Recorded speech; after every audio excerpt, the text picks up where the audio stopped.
Fala pessoal, estamos em mais uma edição do TFix Podcast, aqui no CIOSP 2025, com Alex Honda, Fábio Mizutani e Atolini. Conheço já de longa data, já falei com os dois professores, já vi também. E o assunto hoje aqui, eles têm um grupo primeiramente, que chama Zigo and Graft. Vocês já vão entender o que a gente vai falar. Bem-vindos, professores. Obrigado, é um prazer. Muito obrigado, muito obrigado pelo convite aí. Agradecer a Titânio Fix aí pela oportunidade. Show. Sim. Trabalham juntos, então é legal que a gente vai decorrer aqui bastante informação. E eu vou para uma primeira pergunta. Qual que é a maior dificuldade de eu, às vezes, entender se eu vou fazer um enxerto ou eu vou para uma técnica de zigoma? Acho que o professor Fábio mais indicado. Foi exatamente a nossa aula aqui. Foi exatamente a nossa aula aqui. Essa realmente é realmente difícil, né? Você tomar a decisão entre escolher fazer enxertos ósseos e migrar para uma condição de fazer um implante zigomático, né? Na verdade, existe aquilo que é a nossa opinião e aquilo que está registrado em literatura, né? E acho que o mais importante assim, é o que está na literatura, porque acho que essa é uma base que vai para todo mundo. E aí quando a gente vai estudar, né? Puxa, qual que é o fator de escolha? Como eu faço escolha? A tomada de decisão, a árvore de tomada de decisão de uma técnica, são levantadas algumas questões, né? E dentre elas, morbidade, tempo de tratamento, custo, curva de aprendizado, dificuldade cirúrgica, né? São questões que são levantadas no momento da tomada de decisão. Então, assim, existem pessoas que fazem enxerto com muita facilidade, mas não conseguem fazer uma abordagem de um pilar canino, por exemplo. Tem gente que levanta o seio com muita facilidade, mas tem uma dificuldade muito grande de acessar o processo pterigóide do osso esfenoide, que são regiões onde existem estruturas anatômicas mais complexas. Então, de verdade, né, escolher uma técnica ou outra, né, tem que colocar, né, numa peneira vários itens, né, várias situações de conforto do profissional e da vontade do paciente, né? Então, quando a gente coloca isso dentro da peneira, e aí peneira, sobrou, né, enxerto ou a técnica, e aí a gente aborda a técnica que está mais fácil, né, pra gente. Quer complementar? Então até a gente se uniu, né, justamente foi o intuito da experiência adquirida durante vários anos, né, de implantodontia. E a associação, né, de um profissional que praticamente só trabalhava com maxila atrófica e a gente que já vem de uma linhagem do enxerto, né, de você preparar aquela maxila. E a gente, durante esses anos de experiência, a gente viu que colocou o enxerto lá e funciona. Não é todo caso que a gente consegue fazer o enxerto que vai funcionar. A gente pode colocar ilíaco, pode colocar, sei lá, osso bovino, enfim, qualquer tipo de biomaterial, às vezes não funciona. E aí que a gente se une, né? Une os conhecimentos para criar, acho que um grupo que consegue suprir essas dificuldades, essas dúvidas, né, de muitos profissionais. É aí que surgiu o Zigo and Grafts, que é essa união, né, de conhecimento. A ideia é dar esse direcionamento para os alunos, né, de quando é melhor indicar uma técnica e quando é melhor lançar a mão de outra técnica, e aí por diante. Então a gente sempre conversa muito com os alunos nesse sentido. É uma abordagem mais conservadora, uma abordagem mais invasiva. Quando a gente faz mais invasiva, quando a gente aborda de uma forma mais invasiva, quando a gente aborda de uma forma conservadora, e o motivo pelo qual nós fazemos dessa forma. Sempre pensando que eu acho que o objetivo principal é melhorar, né, e atingir a satisfação de um cliente, né, de um paciente que está sendo feito algum tipo de reabilitação. A gente pensa mais nesse aspecto, né, de resolução mais prática da situação. Mas, de qualquer forma, o resultado final entre fazer enxerto, isso numa maxila atrófica, né? Perfeito. num indivíduo desdentado, numa maxilatrófica, o resultado final, se fizer enxerto ou trabalhar com implantes em pilares de ancoragem, o resultado final é um protocolo, né? Então não é que você fez enxerto que você vai ter papilas formadinhas, dentes individuais. Não, você vai ter um resultado muito parecido. Então se você entregar mais rapidamente o trabalho, muitas vezes é vantajoso, né? Falando um pouquinho da parte periodontal, hoje a gente conversou bastante sobre isso, essa tríade, prótese, periodontia e a cirurgia em si, o implante, que cada vez tem que estar mais unido. Quando eu falo dos implantes zigomáticos ali, há algum limite dessa técnica, não só jogando para periodontia, mas para as outras? Há algum limite? E quais são eles? Professor Fábio, eu acho... É que assim, eu particularmente vejo duas situações como periodontista, né? Eu vejo duas situações que a gente deve prestar muita atenção, né? Hoje em dia a gente melhora muito a saída do implante, né, Ale? Sim, né? A gente melhora bastante. a gente melhora muito a saída do implante no processo alveolar dentro da gengiva queratinizada. Então essa já é uma preocupação, tá? E logicamente, né, a saída protética estando protegida pelo tecido queratinizado, a longevidade da prótese é muito maior. Porém, né, nos implantes zigomáticos, muitas vezes, dependendo da classificação, né, ou da anatomia do paciente, o implante zigomático ele acaba emergindo numa condição de um tecido um pouco menos favorável, né? E nessa condição, algumas vezes, né, em Zaga 4, por exemplo, que ele fica ali meio que flutuando, a gente tem que fazer um preparo ou a gente tem que adequar a gengiva ali através de um procedimento de queratinização. Tá. Aí a gente vai para um tecido, né, um enxerto gengival livre ali, só para dar um suporte e aí a prótese, né, o sistema todo ele evolui muito. Inclusive, acho que até na evolução do zigomático, mudou a forma de incisar uma maxila, né? A gente tem toda uma mudança que a gente até melhora, às vezes, o tecido queratinizado e posicionando melhor, né, ao redor dos pilares, dos munhões, e a gente consegue uma condição gengival bem mais adequada. Ou seja, e toda essa evolução do zigomático durante esses anos todos que tiveram. A gente já começa na incisão, né? Você já começa a incisar, na incisão, pensando na preservação do tecido, já na longevidade dos implantes e por aí vai. Você faz uma incisão mais vestibular, pensando em manter esse tecido queratinizado sob o componente, embaixo da prótese, na área basal da prótese. Isso é interessante. Na verdade, assim, a gente aprende, todo mundo aprende o implante de um jeito, né? Aquela incisão no centro da crista, né? Incisão total, rebatimento é totalmente diferente, né? Assim, a gente joga realmente a incisão para outras áreas que parece que ali vai dar tudo errado. Sim. E é isso que faz dar certo. Esses detalhes, assim, acho que mudam um pouco daquele padrão, né? Do nosso aprendizado. A gente aprendeu lá atrás, né? A gente hoje vê que realmente tem outras alternativas interessantes, pensando justamente nessa pergunta, né? Da questão periodontal ali, da proteção dos implantes, né? Toda essa... É uma quebrança de paradigmas, na verdade, né? Inclusive na parte da incisão, do planejamento, a inclinação dos implantes também.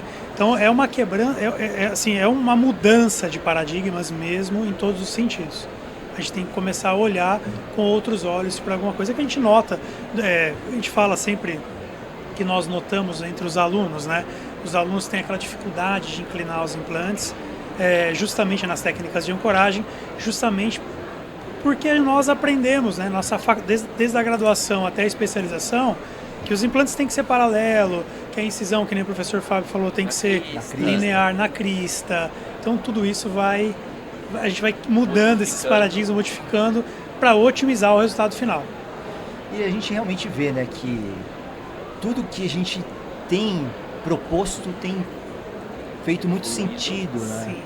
Porque muda muito o mindset, né, do nosso aprendizado. A gente está muito assim treinado, né, dentro daquilo que a gente vem aprendendo. Os cursos de especialização que a gente deu, que a gente dá, a gente normalmente vai fazer o que é o tradicional. Perfeito.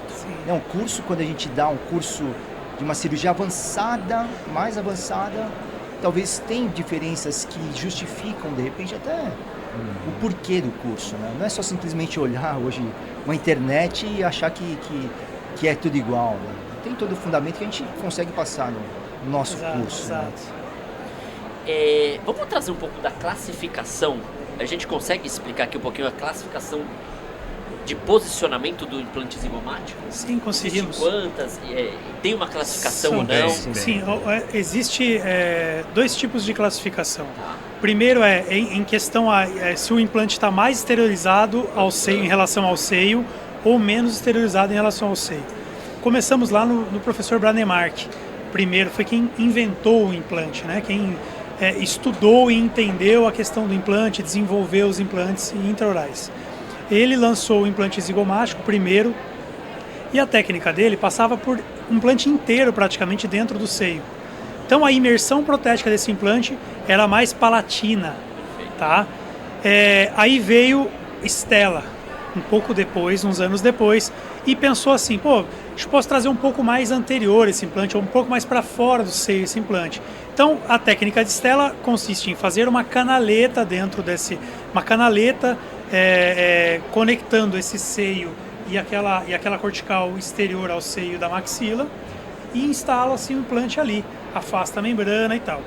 Depois veio o professor Miglioranza e o Carlos Aparício, ambos na mesma época, né? Na verdade, o primeiro artigo do professor Miglioranza é um brasileiro. E o artigo dele falava sobre erzigoma, ou seja, um zigoma totalmente exteriorizado. Ele só tem uma fixação pelo ápice. Então ele fica apoiado naquela maxila. Pronto, quando chegamos nessa fase, o professor Carlos Aparício, ele identificou que as maxilas, isso consta no livro dele e em alguns artigos dele também, que o que diferencia se ele vai ficar mais exteriorizado ou menos exteriorizado são a anatomia dessa maxila. E a anatomia diverge das maxilas, né? Algumas são mais planas, outras são mais côncavas e tal. Então, quanto mais côncava a maxila, mais exteriorizado, favorece um implante mais exteriorizado. Quanto mais reta aquela maxila, conectando o processo alveolar ao processo zigomático da maxila, me refiro a ela plana mesmo, aí favorece esse implante mais interior ao seio, ou pelo menos uma canaleta mantendo esse implante mais interior ao seio. E aí foi feita uma classificação através do Carlos Aparício, na teoria dele, que ele classifica de zaga 0 a zaga 4. Então é 0, 1, 2, 3 e 4. 0 é quando ele está totalmente interno ao seio, e 4 quando ele está totalmente exteriorizado. Ele pode estar apoiado ou não no processo alveolar, mas ele está lá só ancorado no zigomático. Então essa é a classificação. Deu para entender bem aqui. É muito ele dependendo. traslada nesse sentido aqui, assim, né? Quanto mais para fora ou mais para dentro. Depende muito da anatomia, né? A gente não é que a gente vai fazer a técnica na zaga 1, zaga 0, zaga 1, zaga 2. Na verdade, depende muito da anatomia a gente não escolhe. do paciente. O estudo tomográfico, ele vai fazer a indicação da técnica. Essa questão ali. Exatamente. E para a pessoa mais leiga entender também essa questão do posicionamento, né? De quanto o implante está dentro do seio, quanto o implante está fora do seio. O implantodontista, aquele aluno que está iniciando a implantodontia tal, para ele entender, quanto mais espiras expostas estiver, quanto mais exposto aquele implante, quanto mais espiras expostas estiver, ele está mais exteriorizado, ou seja, seria um zaga 4. E quanto mais interno ali aquele osso, seria um zaga 0. Quanto mais próximo dentro do osso, supostamente, né, é o 0. E mais exterior é o 4. É que, assim, independente da classificação, até para complementar, de qualquer forma, o implante zigomático ele vai estar praticamente ancorado só no ápice. Lá em cima. Independente se está no seio, por dentro do seio ou exteriorizado, normalmente o que tem realmente ancorado é o ápice do implante. Tanto é que também, né, até complementando a evolução do implante zigomático, principalmente da Titanium Fix que a gente faz, a gente vê que a superfície de tratamento só está no ápice, né? Não está mais já no terço médio, liso, né? Polido. né? Tá polido. Então, isso é uma evolução, inclusive, da implantodontia, né? Do zigomático em si que fez esse design. Quando eu faço um planejamento ali digital, então eu estou no fluxo digital, eu consigo já fazer meu diagnóstico, meu planejamento e entender o Zaga 0, 1, 2, 3 ou 4. Sim. E ali, se eu tenho mais pro 0, eu tenho mais próximo do seio maxilar. Tô indo bem aqui? A minha preocupação com o seio, nesse caso, é maior em relação ao antibiótico, a um otorrino, a uma infecção? Ou não? A gente tem um protocolo único para qualquer zaga.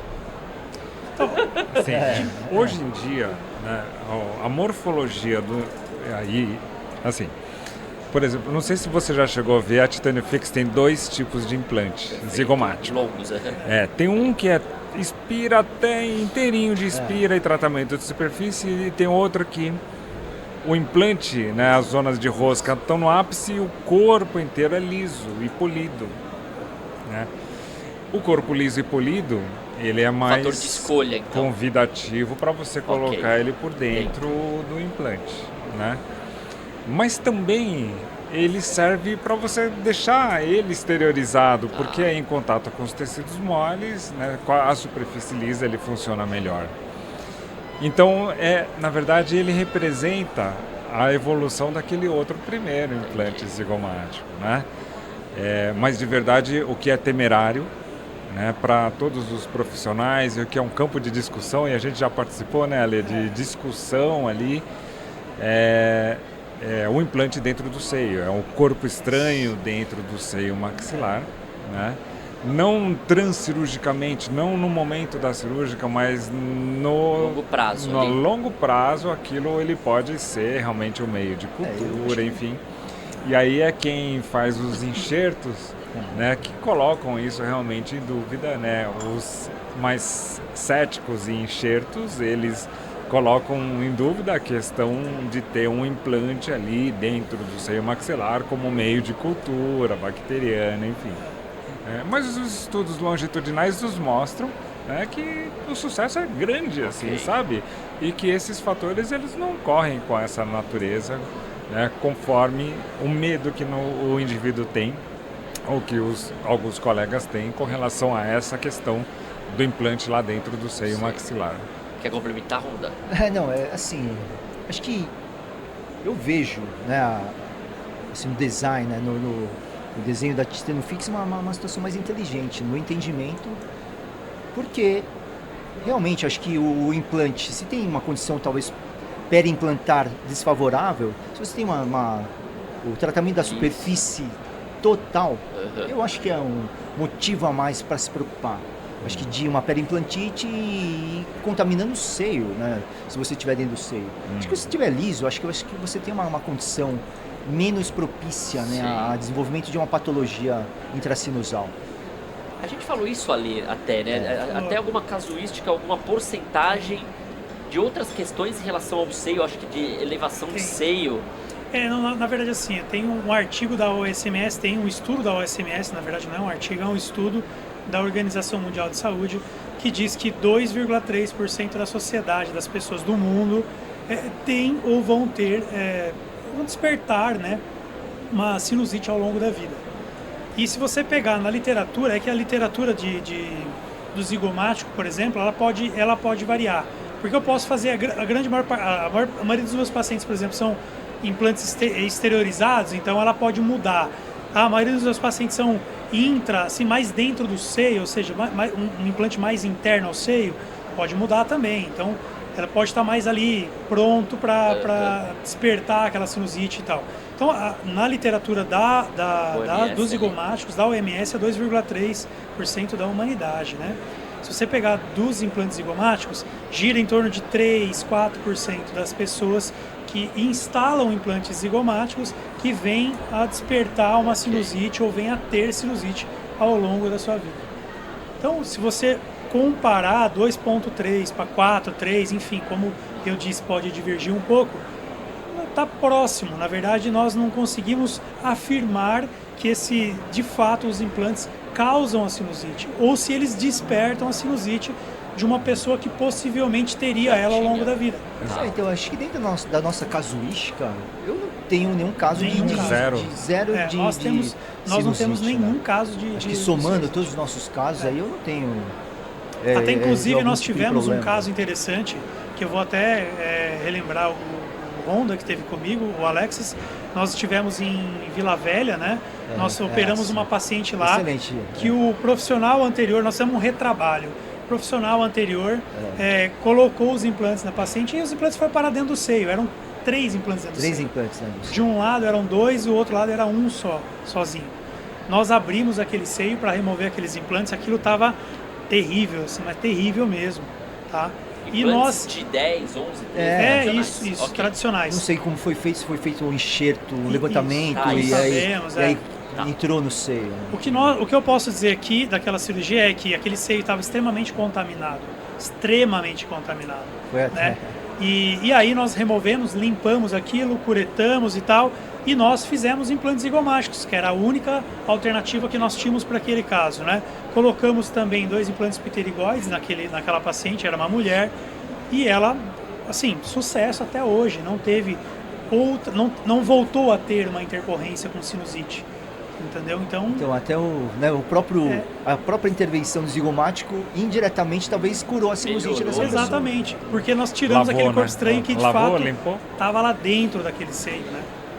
E quando o aluno, às vezes, da especialização, ou qual aluno talvez estaria preparado para iniciar um zigomático?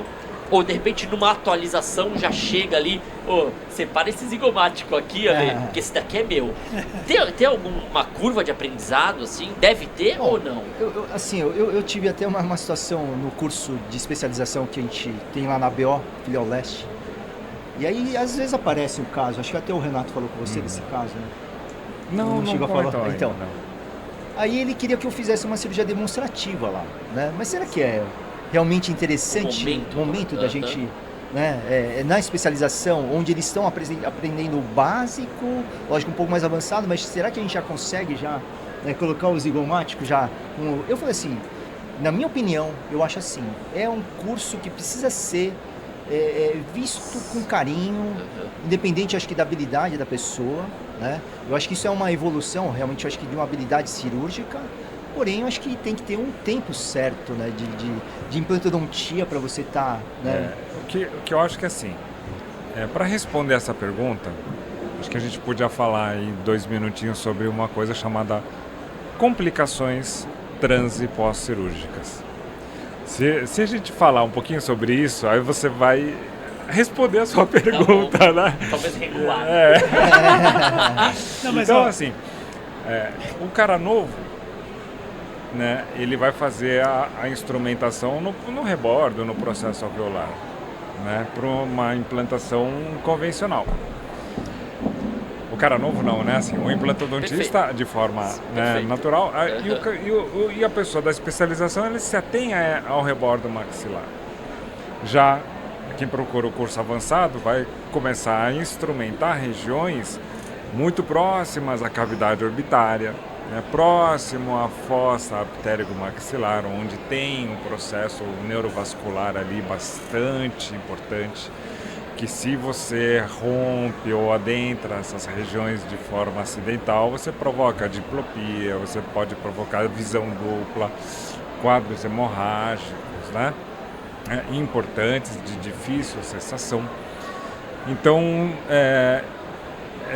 o que a gente diz, né? Quando a pessoa está começando a dirigir, né, ele tem que dirigir o carro mais básico até ele conseguir chegar num carro que tem uma maior autonomia, né? Ele atinge maior velocidade. Se bem que né? É bem relativo. A gente teve até um aluno nosso aí que é um ex-aluno de especialização, terminou a especialização e foi fazer o curso.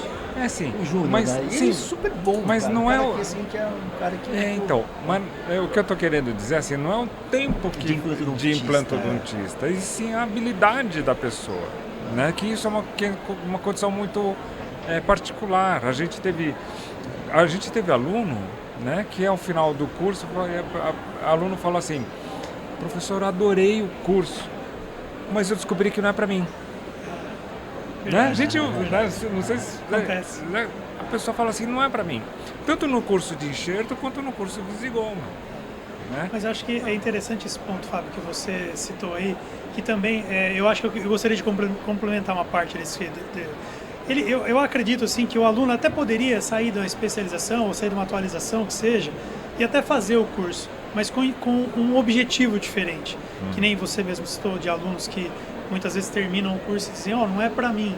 Mas esse aluno ele pode ir lá buscando um entendimento daquilo, para aprender a indicar, para aprender, não que ele venha a fazer assim que ele conclua o curso, entende?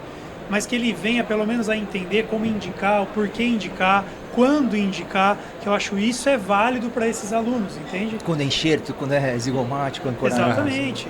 É quando indicar enxerto, por que indicar enxerto, quando indicar o zigomático, por que indicar o zigomático.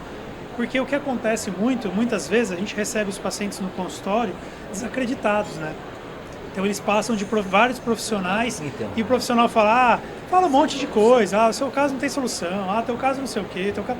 Então cria um medo, cria uma expectativa para esse paciente. Até aqueles pacientes, eu acho que de insucesso de enxerto, também, né, que tem muito... Sofreram também, Sofreram, verdade. Não deram certo, como o caso de Vila Velha, e aí cai na necessidade de um zigomático, um pterigóide, né, algumas alternativas que a gente vai devolver, né, de alguma forma, até bem um prognóstico alto, né, uma prótese fixa, né? E isso que seria o ponto importante ou um ponto positivo desse aluno.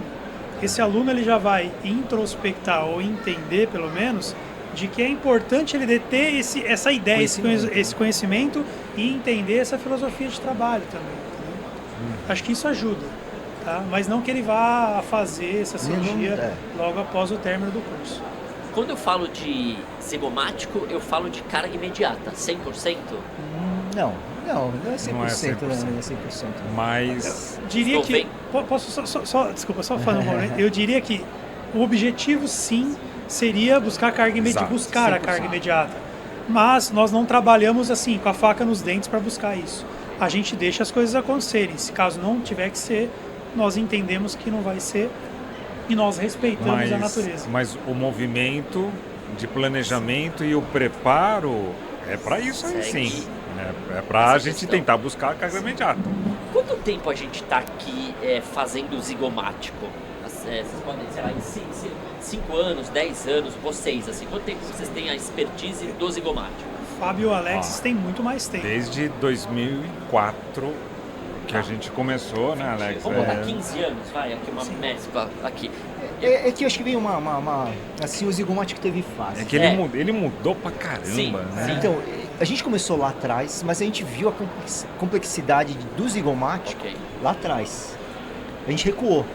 Como muito profissional, até da nossa geração, começou a fazer zigomático, viu uma alternativa, mas recuou pela complexidade e pela limitação, muitas vezes, a gente fazer só em hospital.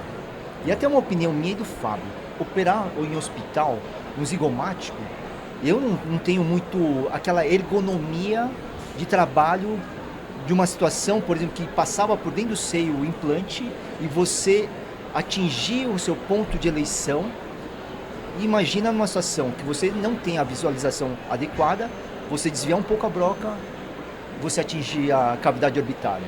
Então era uma grande dificuldade, uma complexidade que fez muita gente recuar. Né? Então acho que hoje, até com toda essa evolução da técnica, com os exames, as prototipagens, a gente consegue, o planejamento digital, a gente conseguiu, né, melhorar essa questão. Né? Então eu vejo assim, 20 anos, né, de zigomático aí que a gente veio naquela primeira leva de profissionais que começaram a buscar esse conhecimento, recuaram e voltaram depois de alguns anos, né, com toda essa mudança da técnica. Né? Exatamente. Eu queria levantar mais ou menos isso. Vocês acham que nesses 15 anos, então há 15 anos atrás e hoje, esse profissional que vem fazer o zigomático, os teus alunos ou no consultório, na clínica, eles estão mais ousados hoje ou menos do que há 15 anos atrás, entendeu? Pô, não, agora tá ok aqui, beleza, 0 a 4 classificações, ou você acha que por causa da história há um recuo hoje? Como que tá até no mercado essa questão. Eu tenho uma opinião, né? Eu acho que o profissional antigo teve aquele preconceito inicial. O profissional novo, né? Ele já não tem esse padrão de aprendizado, né? Que é o que a gente aprendeu. Então, a história do besouro voar, né? Conta pra gente. O besouro voa, né? Mas ele não tem corpo, anatomia. Sim. Você olha, esse bicho é pra andar, né? Sim. É que ele não sabe que ele não pode voar, né? E ele voa, né? Então, quando você não sabe, ou quando você não existe uma barreira, sua cabeça está preparada e você faz o negócio, entendeu? Agora, quando a gente passa o perrenguezinho... que a gente... passou, né? Aí você fica esperto, né? Então aquele que toma a mordida da cobra, né? O cara fica esperto, né? E aí até ele voltar, até ele fazer de novo, isso demanda um certo tempo, né? Cair de moto, né? O cara nunca caiu. Exato. Cai e dá uma recuadinha, fala, opa, eu vou mais leve aqui. Agora só vou dar de carro. Não, mas assim, acho que hoje é mais natural, assim, sabe?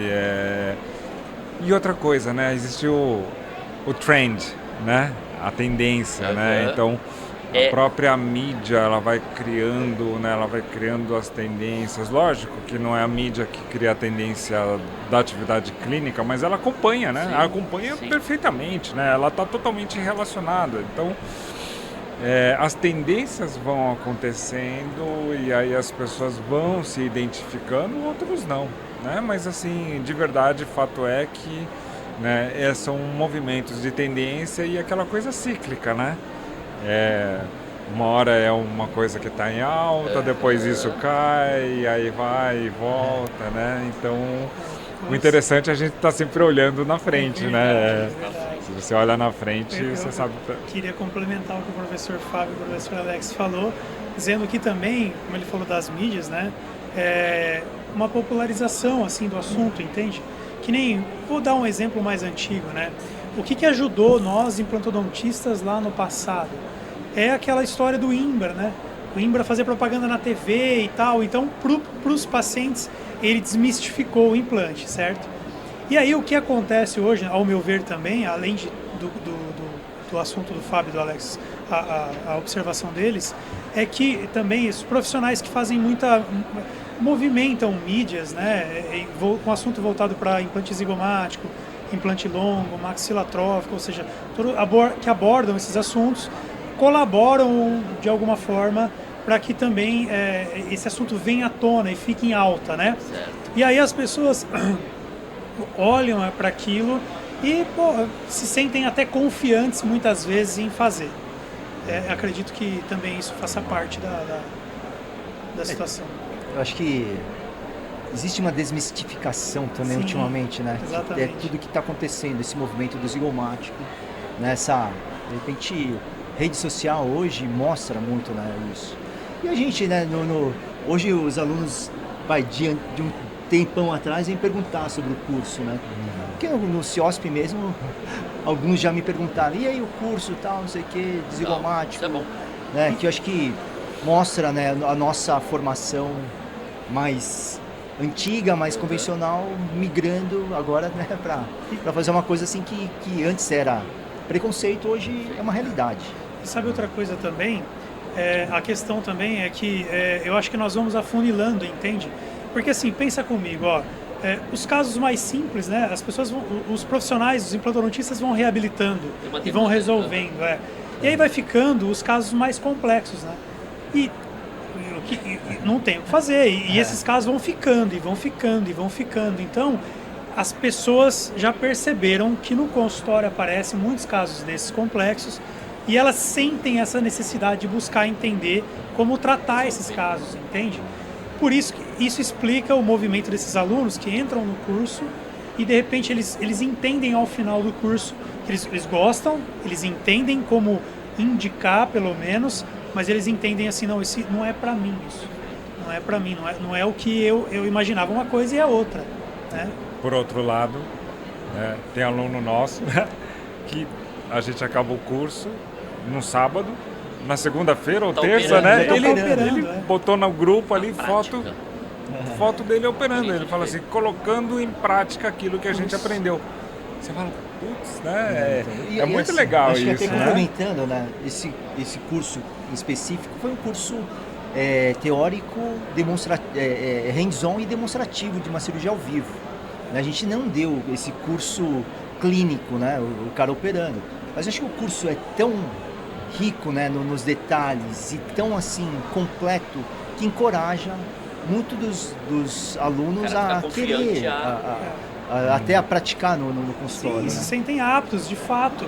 Mas isso aí tem muito a ver também com a curva de aprendizado que ele já vem tendo ao longo dos anos, né? E também com a experiência que ele tem, né? Com os casos que ele recebe, enfim.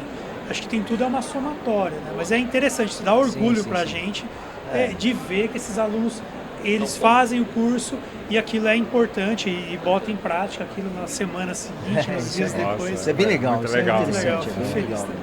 Eu acho vocês do Zigo and Graft um arroba. Vamos dar aqui para quem quer fazer o curso, para quem tá afim ali de provar essa sensação aí do zigomático. Como que eu acho vocês? Então a gente tá no Instagram, né? No Instagram é @Zigo and Graft.